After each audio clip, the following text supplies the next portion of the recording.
SRK అనే అక్షరాలతో మీ పేర్లు మొదలవుతున్నాయా? అలా మొదలయ్యే వారికి ఇక నుండి అద్భుతంగా ఉండబోతుంది. ఎందుకంటే ఈ ఎస్ అనే అక్షరానికి చాలియన్ సిస్టమ్ ప్రకారం కనుక మనం వాల్యూ తీసుకున్నట్లయితే మూడవ నంబర్ వస్తుంది. అదేవిధంగా ఆర్కేకు కనుక మనం చాలియన్ సిస్టమ్ ప్రకారం వాల్యూ తీసుకుంటే 2 వస్తుంది.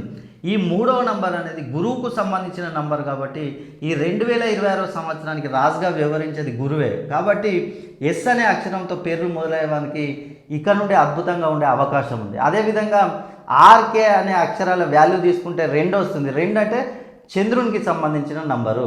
మనం కనుక చూసుకున్నట్లయితే కర్కాటక రాశికి అధిపతి చంద్రుడు కాబట్టి ఇప్పుడు కర్కాటక రాశిలో గురుడు ఉచ్చస్థితిలో ఉండడం వల్ల ఈ ఆర్కే అనే అక్షరాలతో పేర్లు మొదలయ్యే వారికి కూడా ఇక నుండి అద్భుతంగా ఉండే అవకాశం ఉంది. రుణ బాధలు తీరే అవకాశం, అదేవిధంగా ఏ పనులు అనుకున్నా కూడా వారికి సక్సెస్ దిశగా పోయే అవకాశాలు ఉన్నాయి. అదేవిధంగా చూసుకున్న నూతనంగా ఏ వ్యాపారాలు చేసినా కూడా వీరికి కలిసి వచ్చే అవకాశం, వివాహాల కోసం ప్రయత్నం చేస్తున్న వారికి కూడా వివాహాలు జరిగే అవకాశం ఉంది. కాబట్టి ఎస్ఆర్కే అనే అక్షరాలతో మీ పేర్లు మొదలై మీకేమైనా ప్రాబ్లమ్స్ ఉన్నట్లయితే ఒక్కసారి మీ పేరును సరి చేసుకోవాలి. మీ పేరు సరి చేసుకోవాలంటే మీ పేరు ఎన్ని డిగ్రీస్లో ఉంది, ఎంత ఫ్రీక్వెన్సీలో ఉందని ఒక్కసారి మీరు కనుక చూసుకున్నట్లయితే మీకున్న సమస్యలు మొత్తం తొలగిపోతాయి.